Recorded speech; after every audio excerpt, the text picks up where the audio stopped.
super crowded, which I thoroughly appreciate. But there's a few seats over here. Zirian looks scary. He's not. There's a seat next to him as well that you can join. Even though he has super bad branding as a Scrum facilitators.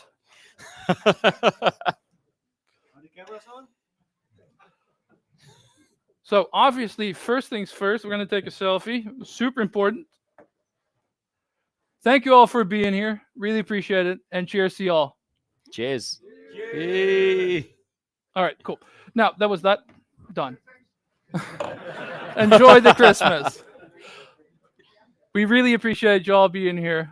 We did have just got requested, apparently very shitty timing. They're recording a session over here in the small little area behind us.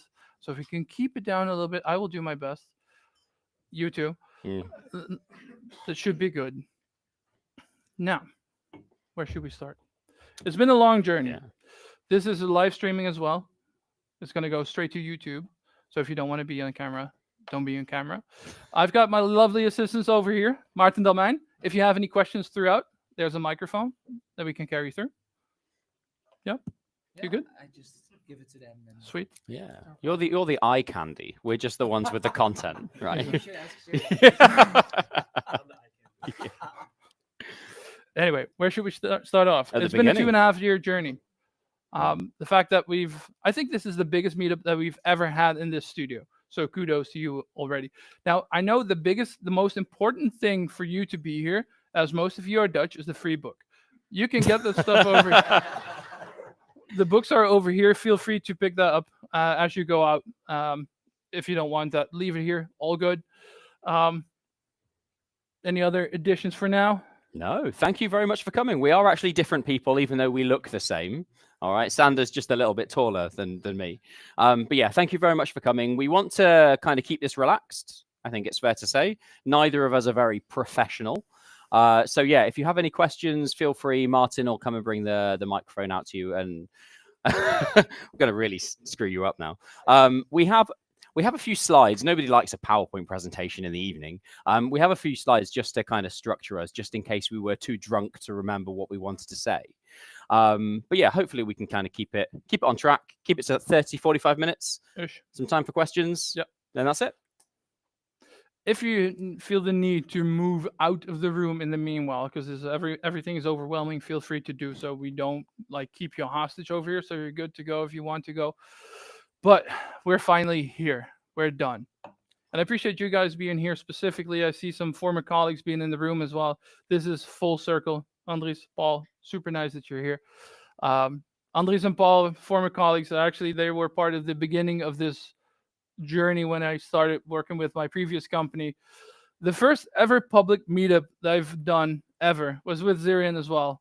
I was recording a podcast with Martin just prior to his book launch that he nudged me into writing. Then I did 75, maybe 100 articles in Meetup or in medium.com.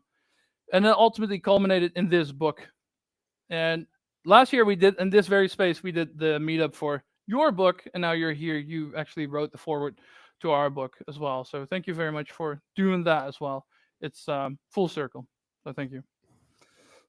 Now, solving for value, a journey of ambition and stupidity. I'm the stupidity. Or as in Dutch, it's called? Oplossen voor wat? Applause. Apparently, earlier he said I sounded like a Serbian saying that. So Slightly. Yeah. It's where did we start? Where did we start? We started at the beginning. We started, well, I mean, that doesn't really lead into it, but that's the end, right? No, we started by, I'm not a heavy reader. I read fiction. I read a few business books. But one of the things that I think I found personally when Sander approached me about, do we want to write this book, was how can we do something a little bit different? Because there are so many books out there that you read them and you go, this is the same stuff written in a different way. And what we wanted to try and do was come up with some unique content. You know, it doesn't have to be amazing, but it has to be good and interactive and kind of meet our, well, I guess what we want to try and achieve with this book, but try and explain it in a way that isn't boring to read. And I'm hopeful, even if you guys don't like it when you get a free book, we're happy with what we've produced. So, you know, writing books is never about money. Let's just get that out there. You can make no money writing a book. But actually, Martin knows he's not. What this was for us was an opportunity to say, hey, we have something to say in a way that aligns with who we are. We didn't want to just write a book that people would just go, hey, this was a little bit interesting, but I wouldn't read it again. We wanted to make something that was funny. We found it funny anyway. I mean, I find myself hilarious all the time, so this Yeah. should be a good read. Well, you find yourself a lot more funny than I think other people find you. We'll see. But hey, It's got to start somewhere. yeah. Right. Yeah. And I think most topics have been overwritten anyway. Like everything has been written about, everything has been discussed, but there's a few other writers for the Mastering Agility Discord community, the Mastering Agility medium as well, your articles. If there's one thing that actually stands out to the biggest part of the crowd is personal perspectives. Like people don't really care about the topic necessarily, but it's like your view that makes it very interesting. And that's what led us to write this book as well. It is the journey of delivering that value and figuring out how we're going to do that, why we actually need to do that, and that's a majority of writing this book. Now, what is it about actually? I mean, it's a good question. I mean, we kind of started writing this book without a really clear understanding. We used the Mastering Agility Discord to kind of check that we were on the right track, and we kind of refocused ourselves numerous times throughout. The kind of 5 key areas that you can see here are the first 3. So dysfunctions, problems that you see in organizations that we can all empathize with. We're going to use the word empathy a lot throughout this kind of 30 minutes, but this book was very much about getting you to empathize with others. It can feel quite lonely when you're working in a Scrum Master, product owner, product manager, delivery manager, whatever role you want to call yourself. It can feel really like you're on your own sometimes. So we wanted to write something that when you read it, you go, yeah, oh no. And you kind of realize that these problems are not just faced by you. So we've got dysfunctions. We have those anti-patterns, those things that persist throughout organizations. We've got product management in it, although we use the theme of Scrum throughout the book because, frankly, it's the most common framework that's used. But when you're reading the book, feel free to fill that in with Kanban, with XP, with Crystal, whatever framework you choose to use. There's lots of things in it. But why are those 2 underlined, Sander? Ultimately, we want to help practitioners deliver better value, deliver more value, do it in a better way, be more pragmatic. And, you know, a product is framework agnostic. It doesn't really give a shit about what kind of framework you use. And that might be almost like heresy coming from a Scrum trainer, right? We should use Scrum. We have to because Scrum is holy. No, that's not the thing, right? And that's where we saw one of those dysfunctions is Scrum is the salvation to all problems that we have.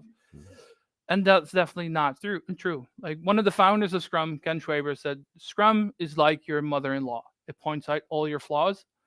And that is still very persistent. Like we come across so many organizations like, ever since we started doing Scrum, we have so many problems. No, they were always there.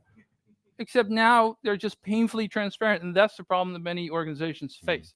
Now, that is hampering them in actually delivering that value. And that's where we want to empathize with our readers and let them know you're not alone in this. And that's funny because when I was just picking you up from Schiphol earlier today, we actually got a message on LinkedIn from a reader, and she just sent a screenshot from one of the pages. She's like, "This is exactly what I'm going through now." Also, I'm not going to post this on LinkedIn because I'm going to lose my job. But just know, like, we're here. We get you. And that's for me. We've been having some discussions on our Discord community where we got a question like, "What does success mean to you in the terms of this book?" And this specific example, empathizing with people and that they know that they're not alone in this, is already the success for this book. Yeah, success tick. Exactly. Yeah, but like if you're going to look at success, what does success mean to you? Not necessarily in the context of this book, but the word success. What does success mean to me? You know what? I'm going to throw that to the group. What does success mean? He's getting up. What does success mean to all of you? Personally, professionally? Does it work? Yeah, it works. It should work. I know it's late. Scary, Martin. Scary. What does success mean? Someone can pass it on. I think success is basically when you're happy. All right, I like that. Mm. When are you happy? I'm happy in a lot of situations. I mean, simply when I see my son doing something that's totally idiotic, but makes me laugh. When I'm in an organization where somebody gets an idea and I think, yeah, this is what I'm trying to tell you for a year, and now you get it. Mm. When So somebody, basically, the achievement of goals, right? well, not necessarily. Sometimes it's something that you didn't think about, but happens, and you're like, okay, screw my goals. I'm going to do this instead. Mm. Nice. That's the crazy thing about happiness, and you don't know where it comes from. And I think that's the same for success. You can have success from goals, but that's not the only source. It only limits you when you think that. Mm. Can you be successful and unhappy?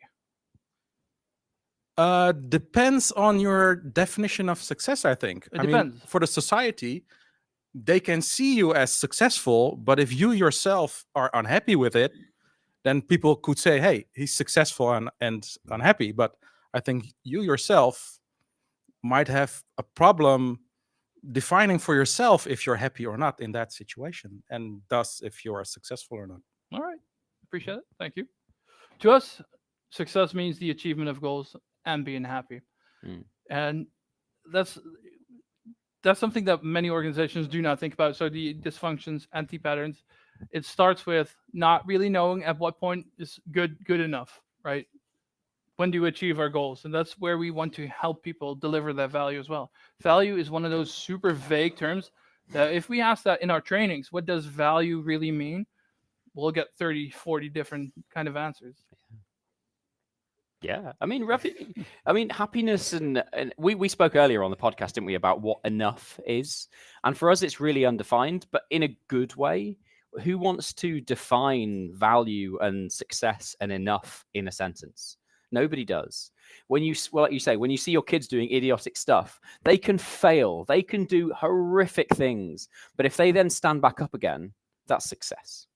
And for us, when we were writing this book, it was never about revenue. It was never about all of those kind of things you might expect. And you might not believe us when we say this, but we just kind of wanted to create something that was lasting, that enabled us to have a voice and say, we might actually have something to add to this, frankly, quite saturated environment. So like when you read it, if you think, oh my God, this is rubbish, it doesn't matter. We're happy. So we're good. We're done anyway. We're done. Yeah, that's the thing. And ultimately, we have summed up, I'm going to move slightly out of the screen here. We have summed up the dysfunctions, the anti-patterns that we faced in our organization into a fictitious, not fictitious. You can't even remember the word. Fictitious. Yeah. Company. We've created our own called Magnum Opus. Magnum Opus creates biometric security machines for airports. And the stories and the scenarios that are written in this book are very much real. We just skewed the names of people. Mm-hmm. Some may be in this audience. Maybe. But we created the CEO, John Ira. Jack's the Scrum Master. Roy, the product owner. And Roy is basically the guy you should not want to be. Like, he is the embodiment of all the dysfunctions. And then we've got Sabrina, traditional project managers. As many of you know, as practitioners, there is a lot of friction between traditional project management, product owners, agile, scrum masters, and so on. So how does that work? And that's what we describe in this scenario as well. Any additions? Yeah, I mean, for those of you who have ever read a book like The Phoenix Project, what we wanted to try and do was create a theme, because particularly when people talk about theory, it's very hard to say, how do I use this? Whereas when you create a context, you allow people to say, that is similar to us, and therefore the theory that then we try and help you with, you can more easily latch onto it. They're called knowledge hooks. So the way each chapter is written, and I think there's only 10 of them, we kind of write 2,000 words, a bit of a story, a theme about how this organization is doing. Usually Roy's made a mistake, a bit of a giveaway there. And then we kind of comment as the authors of saying, well, how did Roy make a mistake? What could they have done differently? What pragmatic solutions could you take forward to try and change your practice and change your organization? And then we've got Jax, and Jax is basically you as practitioners, who is mostly, and there are some images of that along the lines, along as we progress, and he's literally like, oh, Jesus Christ. That is how we envision you as practitioners. Watching this from a distance, seeing these people like, not again. Those are the anti-patterns that we face continuously. You see a smile from recognition. What's your biggest frustration? This is a lot of work. and again, you did very well. You're so good at this. No, actually, one of the biggest frustration is sometimes it feels like we're miles ahead of the rest of the organization, right? Because we go into meetups, we invest time to study, to get knowledge, and then we find ourselves like, how come they don't see it? Why is it so difficult? It's almost like common sense, right? To us, at least, it sounds like. We were discussing this earlier as well. I think common sense is not that common anymore, unfortunately. And that's something that we should get back into organizations. Help people critically think and overthink their choices as well. When we started writing this book, we did it from a Scrum Master perspective. And we sent out a survey, right, to 800 teams. 800 teams filled it out. And about 80% said, we're using Scrum. And then when we asked them why, like, no clue. Flatline. They have no clue why they're doing Scrum. Because higher management says so? Because someone else told to? Then what's going to happen? Well, to be honest, lots of different things can happen. Sometimes it can work and sometimes it doesn't. Usually, though, it doesn't. So one of the things we try to do with this book is try to say, here are the common things. You think you're special. Are they special? Not. But you're not special, or at least your organizations aren't. You as an individual, you're so special. But actually, when you look at organizations, the problems, the lies, the dysfunctions that you have, you could talk to a lot of people in this room and they'd say, we have the same thing. The difference might be your context. You might work in pharmaceuticals, you might work in software or making new server racks or something, but people will always be douchebags wherever you are. And one of the things we've tried to really push through this book is, well, people can create problems, but they are rarely the problems themselves. And so trying to figure out truly what that problem is will allow you to figure out the solution that you're going to take forward. And that's the most scary thing, to change. And we face that in our organization over here as well. I work for Zebia. He works for his own company. Do you face a lot of friction with your own company? Well, I mean, it's pretty much just me and two other people, so there's not much friction. But hey, sometimes I am a douchebag to myself. No, there's less. Sometimes there is friction, but the more people you have, the more dysfunction, the more arguments you have. So we wanted to try and do something that acknowledge those problems. We all look at LinkedIn. LinkedIn is a fake place. Everything is perfect. Oh, I just ran a retrospective and everyone hugged each other at the end. No, they didn't. They walked out pissed off at each other. And what we want to do is say it's not perfect. So why does this book exist? Well, let's be honest, you and me both, we're very much on that like LinkedIn perfectionist kind of, this looks awesome, but it's not. Why are you laughing? Recognition. It's the empathy again, right? This is like, it's so common and it's really hard to get rid of, because if we keep saying change, if we keep bringing up the word change, it feels to many people like the world or the rug is being swept underneath them, right? And if we can provide people the sense of continuity, then it's a lot easier to grasp that change and to gradually actually grow. But that's what we face in this organization as well. Like, we were talking about change so much, we have no clue what change actually means and where we're going, what the goal is, what success means. And if we're just going to continue talking about change, we'll start getting those dysfunctions. Change? Why? What if we don't? What's going to happen? Well, if you never change, things don't just stay the same. Things get worse. But we've done business like this forever. Why now change? Oh, what you mean? Something's worked for the last 5 years, so it will work for the next 5? Yeah. Good luck. Exactly. Yeah. The fact that we've had single layer glass for 800 years doesn't mean we're not using HR++ glass right now, right? We got to keep up. We got to change, because if we don't change, someone else will do so for us. And that's the scary part that people don't really face, or are afraid to actually face. If we don't embrace this change, then what's going to happen? Yeah, we don't really know. Yeah. I started a new contract yesterday, coincidentally, as a product owner. And the project manager who was there, who was overseeing the whole thing, said, I'm really scared of changing things, Ryan, because I'm worried that people will leave the organization. How do I make change without annoying them? So I said, really cool. What did they say when you asked them? What do you mean? I went, have you asked them what they need to be more effective? No. Well, why don't we start there? That's a really good place to start, asking people really simple questions. What do you need to give me this outcome? If you constantly never talk to each other, and we talk a lot about this in the book, about lying to each other, particularly when it comes to contracting, I could say, yeah, definitely, we're going to give you that in 10 weeks. You know you're lying, and they know you're lying. So why do we pretend that it's the truth?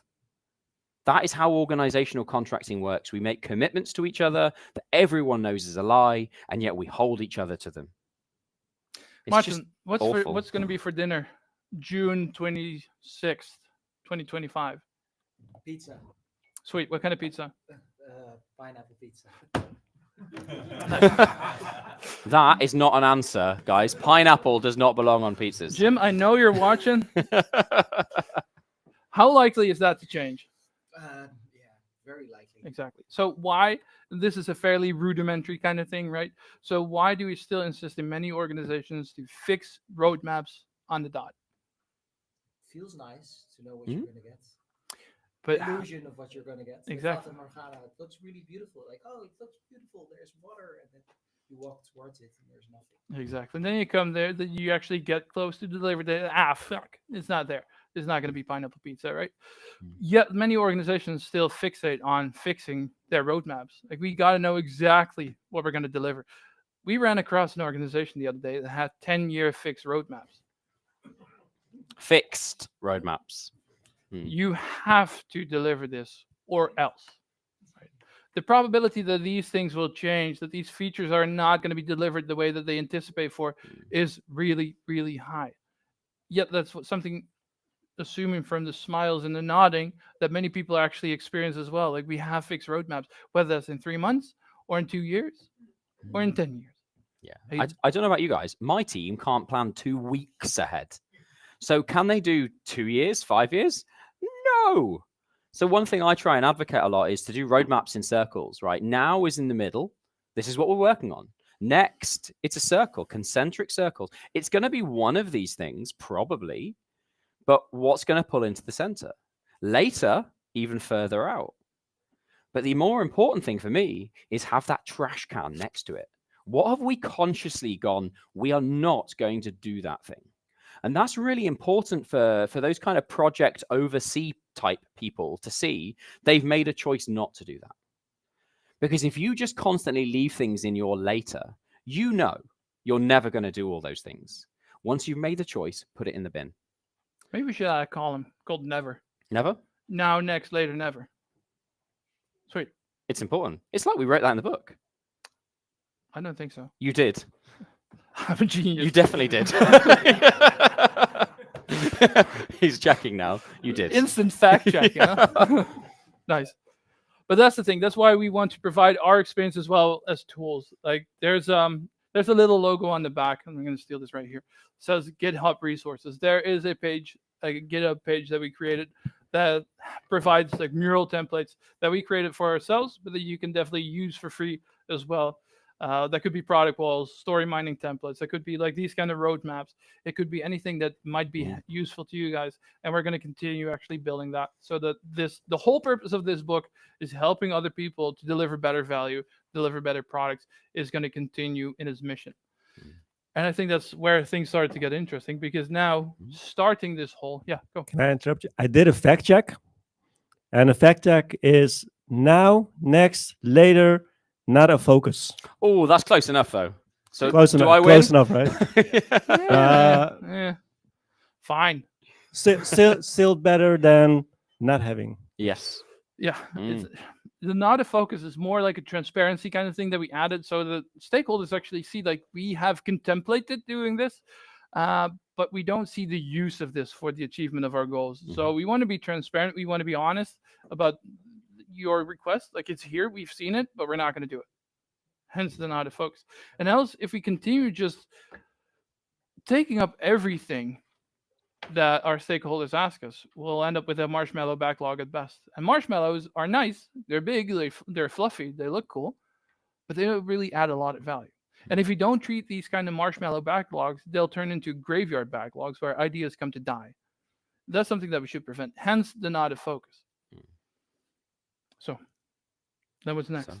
I think we've been trying to eat our own dog food as well in the whole learning process. We have, and sometimes it worked and sometimes it didn't. 100%. The one thing I want to highlight, and Sandra doesn't know I'm going to say this right, so the writing process, how we went about writing this book. So we did an interview last week with Dave West, CEO of Scrum.org. He interviewed us about this book, and he said something that I thought was quite rude to you. And he said, Sandra, I don't think you're organized enough to write a book, but Ryan, you look totally organized. This is the guy who got this book done. This guy.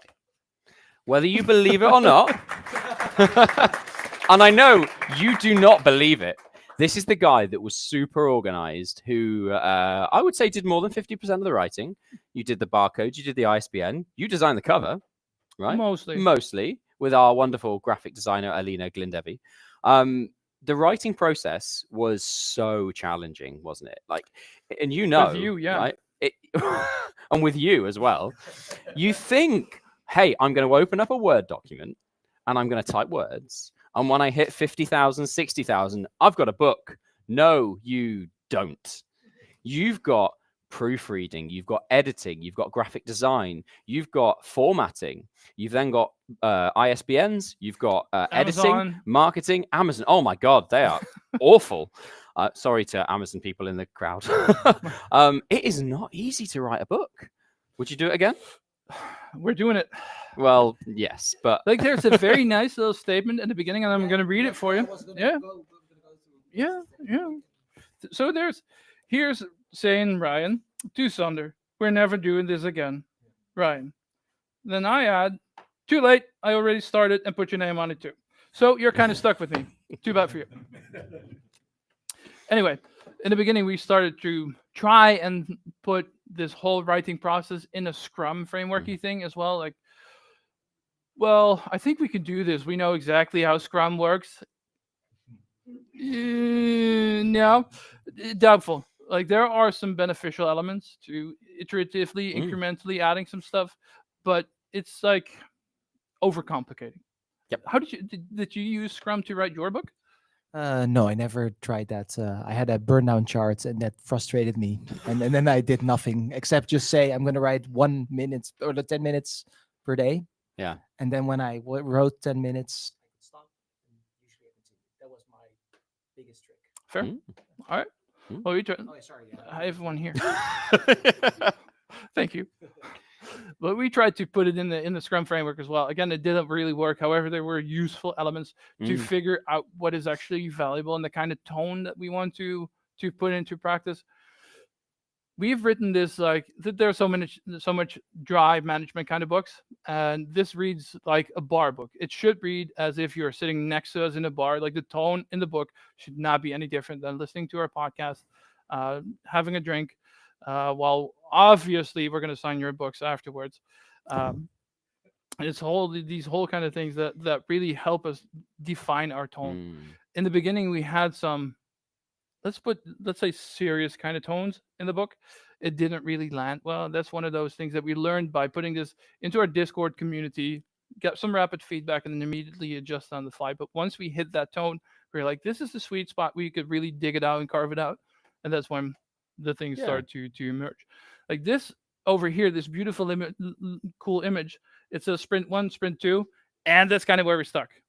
And that's like a year and a half ago. Yep. That's where we stopped updating our actual visualization. But it was good at the start. Scrum was great when we were unsure of our requirements, what we needed to build. Once we'd validated that with the Discord community, we kind of said, this is the tone, because this is who we are. We're not very overly professional people. For those of you who know us, we're not professional. Once we kind of got that down, then we kind of turned it into a bit more complicated work. It was very much just about getting the words down, reviewing it, editing it, and sure, we did produce some increments. We did release it to a smaller group of people, a smaller group of stakeholders, and then eventually we refined it to something we were happy with. Are there still mistakes in that book? Yes, there are. Please do not message us and tell us, because we will cry. All right, but there are. We've seen a few of them. It is not a perfect product. You know, the front cover of the book, we started off by saying, well, let's do this empirically. We had a rough design. We knew what we wanted it to look like, but there are 4 versions here. We asked people to vote on it, and did we choose what they voted on? We did, well, no, yes and no. Yeah. In this image, option B. So option B in this case is where, if you look at the cover in a minute, you'll see that there's icons in the background that's all wrapped around. Now, we created a couple of versions with just icons on the front, some with a front, back, and not on the side, some and so on and so on. The one in Discord that got the most vote was actually not the one that ultimately got the most votes. So we tried to summarize everything into one big pile, but did get the most votes, and we went for that one. But that's why we also noticed the confirmation bias that we had ourselves. Like, it's really hard to get rid of your own darlings, right? We've created something, and now we got to kill some ideas that we are almost married to. Like, this is stuck in our brains forever, and now apparently our target audience says something different. Yep. It's almost like we got to do the things we tell other people to do as well. Yeah. And that made it really hard. But however, what did we learn? What did we learn? I learned never to write a book with Sander. No, I learned a few things. I learned that I have nowhere near as much discipline as I thought I did.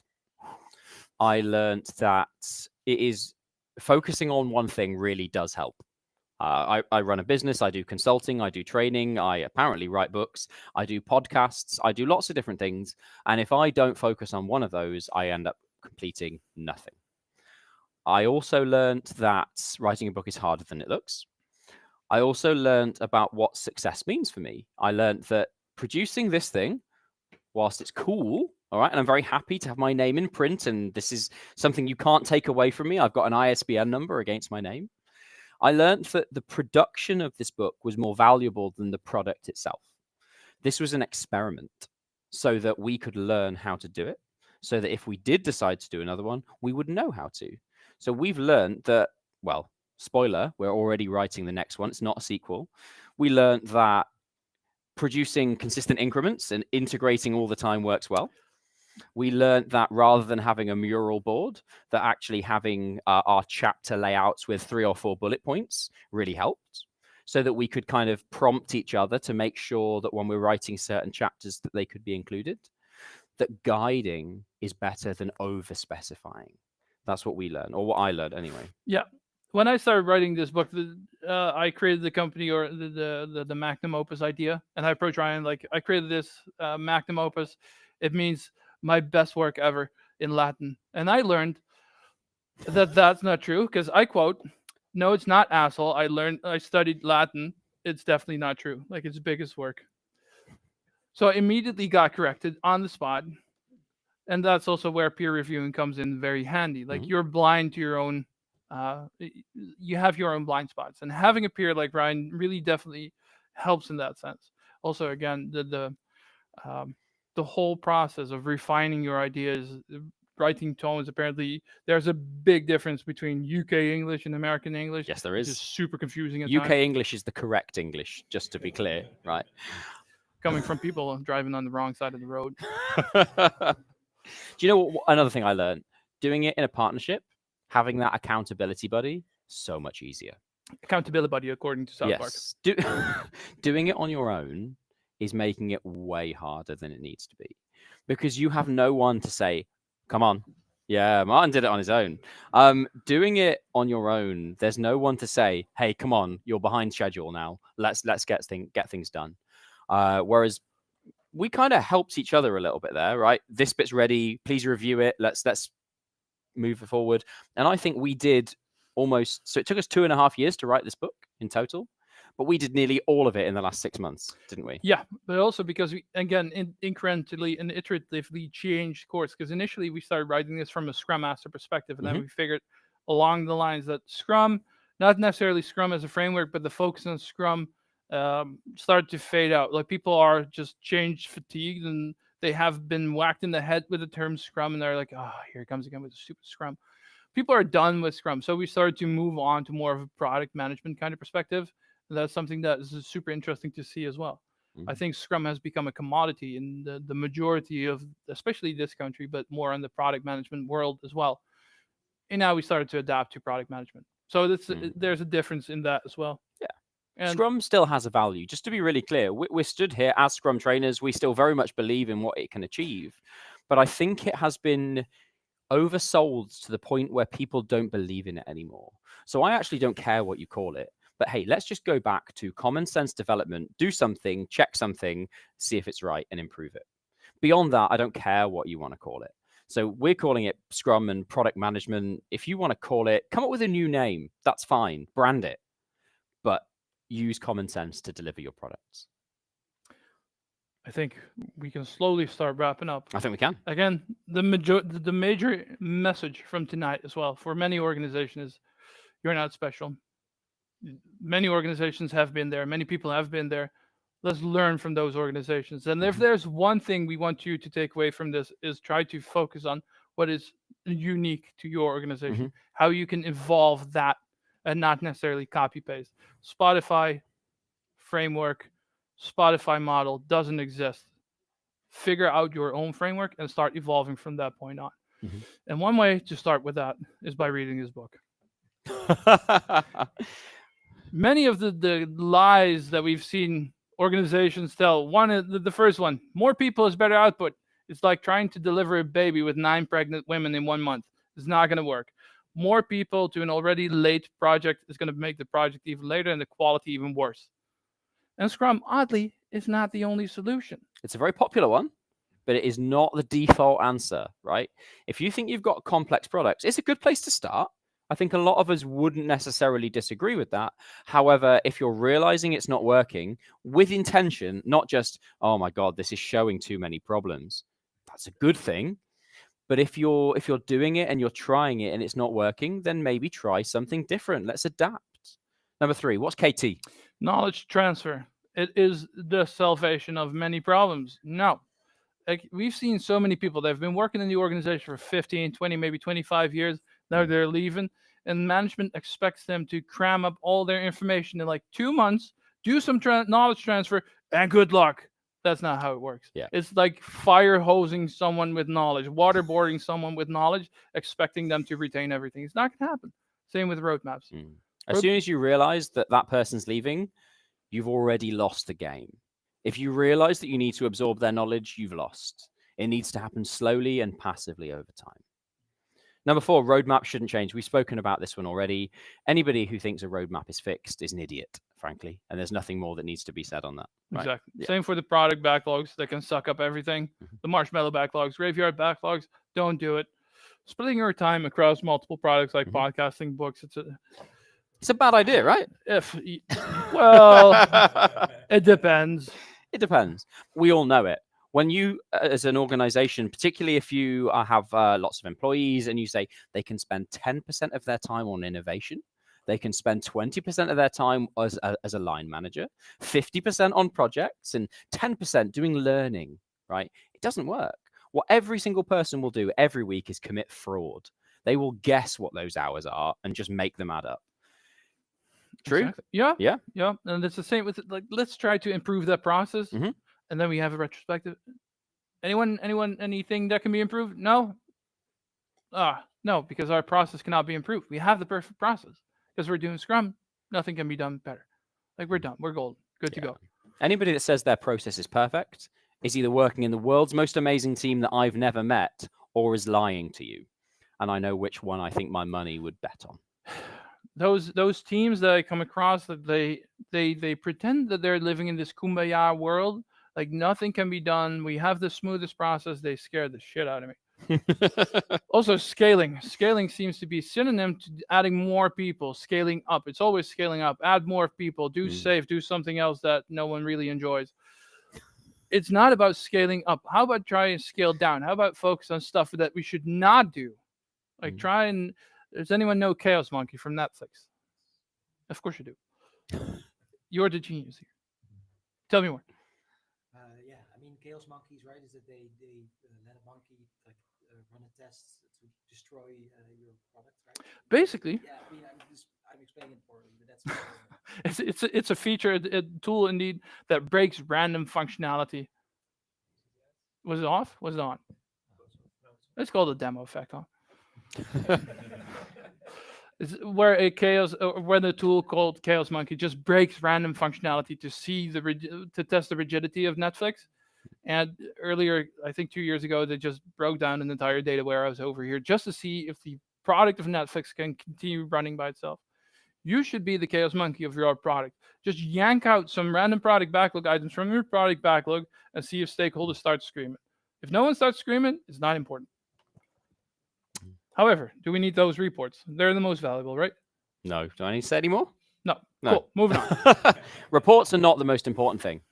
If you're being asked to produce report after report after report, your product and your increment, the thing you're producing is more important.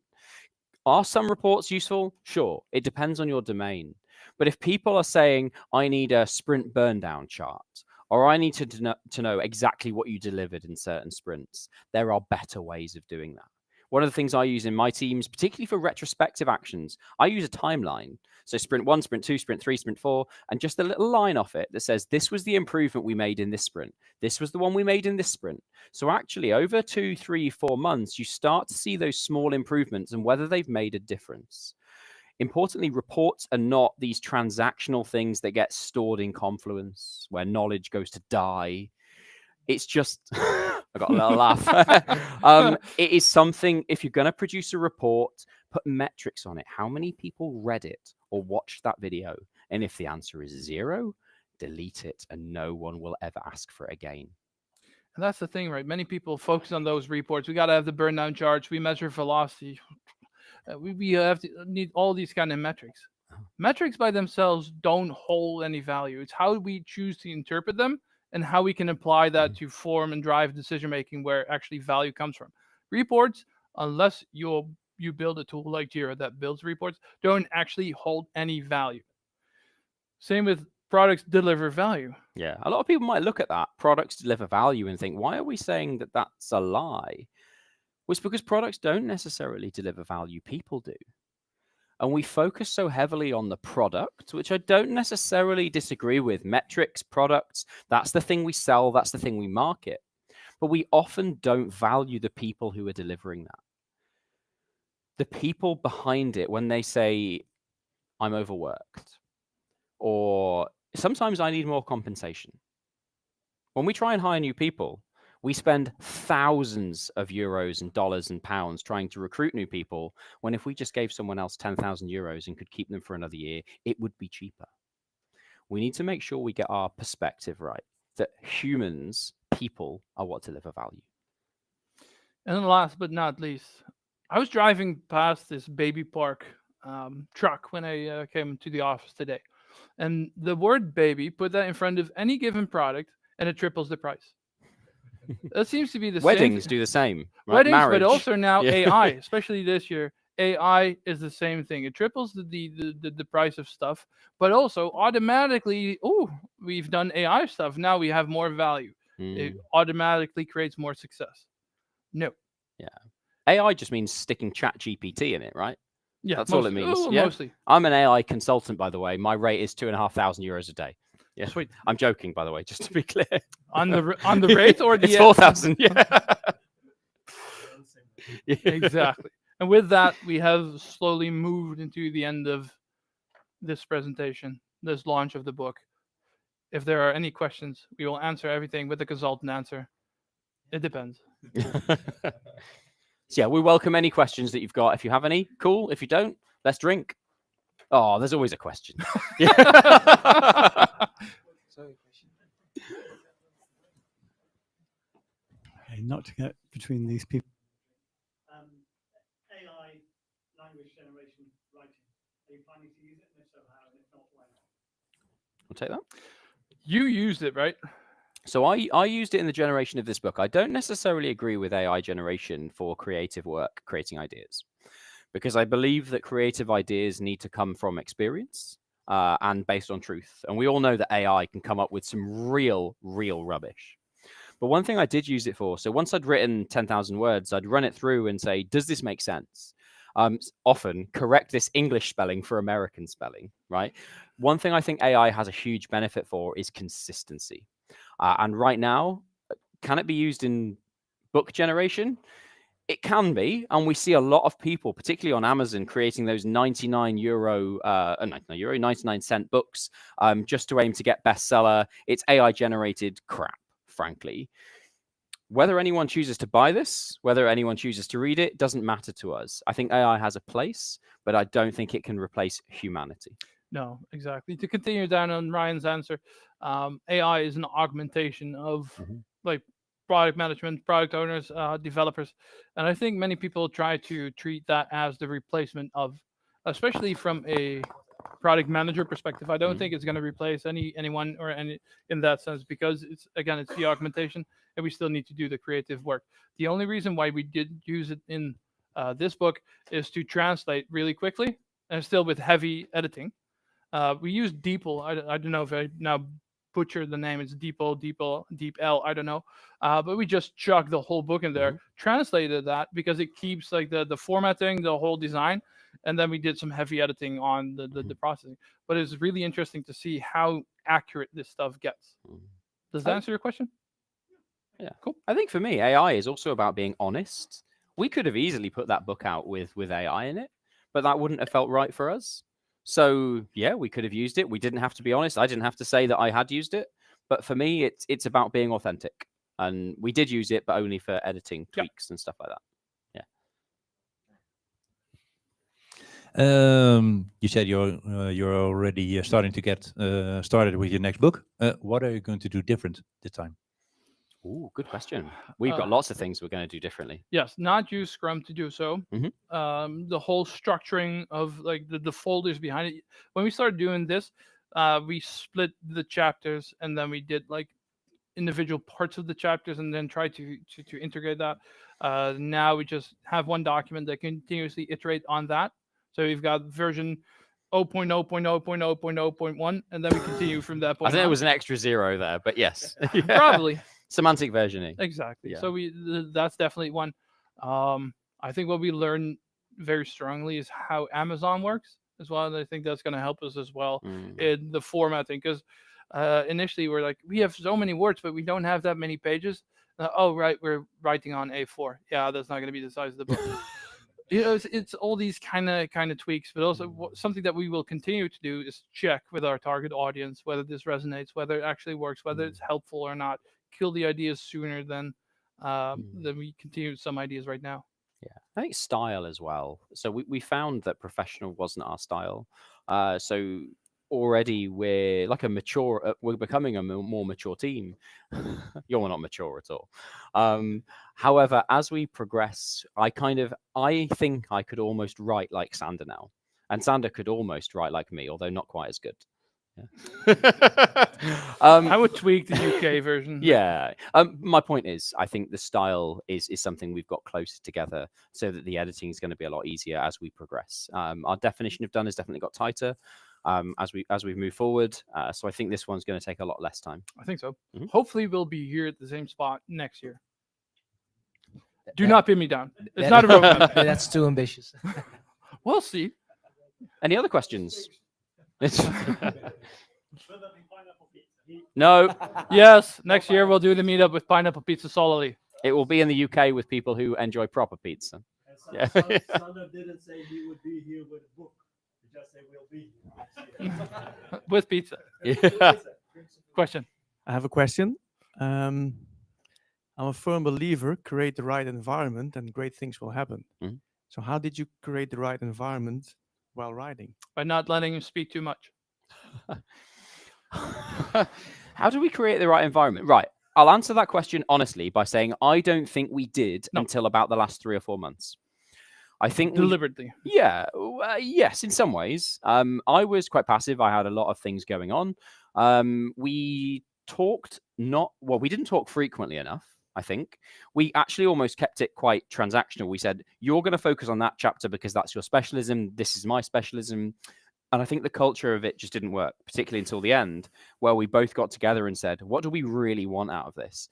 And when we understood that, it was so quick, wasn't it? Whereas I think for the next book, we've kind of already got that. So there's a Word document saying, what's the intention? What's the purpose? What's the audience? What's the style? What do we want to make sure the pervading theme is across these chapters? So I think the culture was something easier for us to set up. And also because even though we joke about it, we actually do like each other. So that culture was a lot easier to get right. Do you not agree? I quite like you. So coming back to your... I love you too. Thank you. Interesting. I thought that you would come up with the physical surroundings, the state of mind. That's my next edition indeed. Like we live quite far apart, right? He lives in the UK. I live over here in Culemborg. It definitely helped that once every while we actually sat next to each other. Yeah. We taught a few courses together. We met up in the Amsterdam office, and then we had a couple of beers and continued riffing on ideas. Every once in a while, till a tolerable level that I could see him, that actually helps. Yeah. Not Okay. too like you have your own business. We cannot communicate too much in that sense because you're super busy with that as well, trying to dominate Japan and all these kind of cool things. Let's not use the word dominate Japan. Do business in. Become the market leader in. Okay. Yeah. Sure. I've got my business over here with Zevia, and it's really hard to keep that aligned continuously. Yeah. Does that answer your question? Cool. It doesn't say anything. Any other questions? Yeah. Two more, and then we'll start wrapping up. Everyone can get their free copy. Okay, so I had a thought. You talked about common sense, and well, I nodded. I think most of the people nodded over here. But then I started thinking, my common sense isn't the same as the common sense of somebody else. Yeah. And I think that if we would say like let's use common sense, then we probably both mean two different things. No, So I don't think we would. And the reason why I'm challenging you and stopping you in your question is because common sense is not a book. It's not something we're going to read. But common sense is an approach to finding out answers. A lot of people might call it quite a scientific approach. So whilst we're saying that your common sense might be different, I think if I locked you in two different rooms with the same products, common sense would end up in a similar place. Which makes it common. Which makes it common. Yeah. You know that Aristotle thought that women had less teeth than men or something like that. No one can hear you, Martin, without a microphone.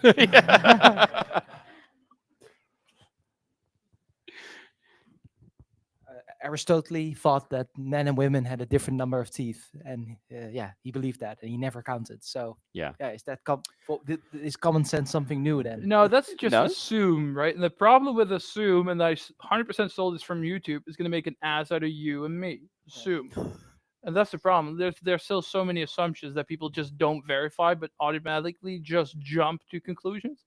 Still too many organizations do so. Yeah. Had a question over there? I think common sense is critical thinking, is a better way of calling it. Yeah. Yeah.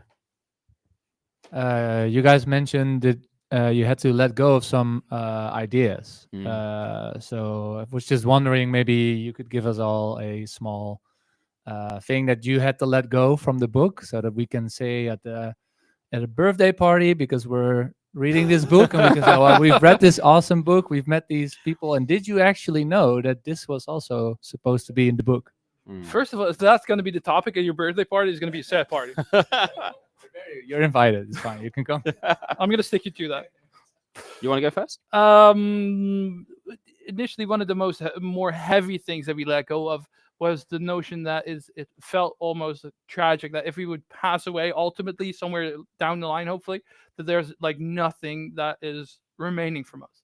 So we put that initially in the forward in our own opening, and then the readers were like, yeah, no, don't do that. It's super depressing. While that was important to us, it was very depressing to the reader. That's one of them. Yeah. Many other concepts and templates that we tried, but they didn't really work out, or they were just like too big. We made it way too wide. We aimed Yeah. for perfection in some mural templates, and then it kind of overshot its purpose. As these kind of things. I think when we say we kind of changed tack a lot, that was usually because we were becoming quite over specific. We were telling you exactly how to do something. And one of the criticisms, I don't know if anybody here feels it, but when you read the Scrum Guide of those 11 or 12 pages, it's like, but tell me how.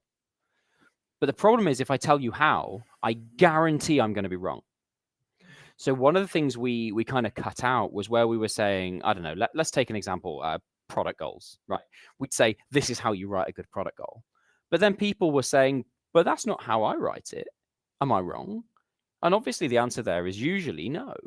So we tried to roll back a little bit and try to keep it generic. In fact, something we talk about in the introduction a little bit is we are not going to get it right for every scenario.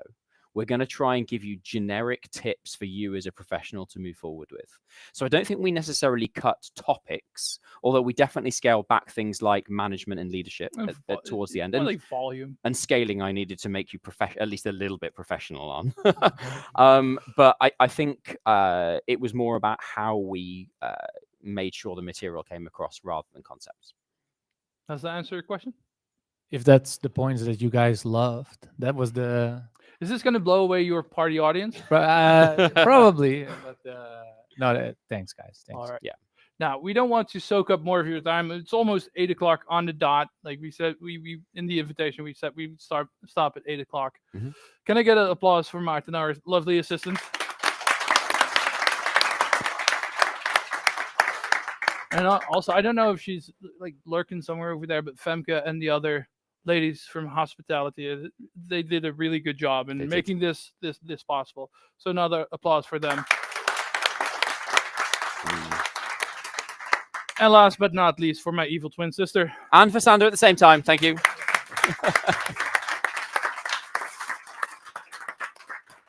And then we thank you very much for being here. Appreciate y'all. And yes, feel free to get your copy of the book and get a drink over at the Grand Cafe. So we have English here and we have Dutch. It's we actually a mixture. There's English is the best.